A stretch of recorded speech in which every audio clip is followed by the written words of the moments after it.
السلام علیکم ناظرین، امید کرتا ہوں کہ آپ خیر وافیت سے ہوں گے۔ آپ دیکھ رہے ہیں میرا یوٹیوب چینل ٹاک آف اسلام اور میں ہوں آپ کے ساتھ حافظ جمشید اقبال۔ اگر آپ ہمارے اس یوٹیوب چینل پر نیو ہیں تو ہمارے اس چینل کو ضرور سبسکرائب کر دیجئے، بیل آئیکن کو ضرور پریس کر دیجئے تاکہ ہدایت کی روشنی آپ تک بر وقت پہنچتی رہے۔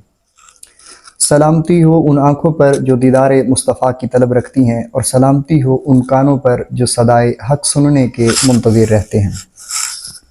یہ تو ناظرین آج ہم بات کرنے جا رہے ہیں شراب کی حرمت کے حوالے سے۔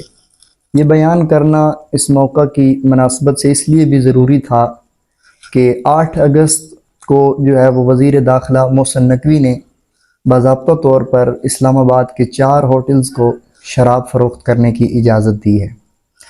تو یہ ہمارے لیے انتہائی شرم کی بات ہے، وہ اس لیے کہ چونکہ Pakistan is an Islamic democratic state اور it was created in the name of Islam, تو چونکہ ہمارا ملک ہی جب اسلام کے نام پر حاصل کیا گیا تو اس میں قرآن اور حدیث کے جو ہے وہ احکامات پر عمل تو نہایت ضروری ہے۔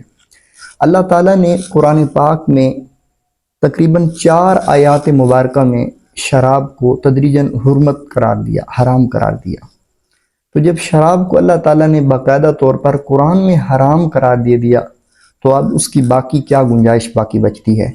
نبی کریم صلی اللہ تعالیٰ علیہ وآلہ وسلم نے فرمایا کہ شراب پر اللہ تعالیٰ نے لعنت فرمائی ہے، اور صرف شراب پر ہی لعنت نہیں فرمائی بلکہ 8 لوگوں پر اللہ نے لعنت فرمائی ہے۔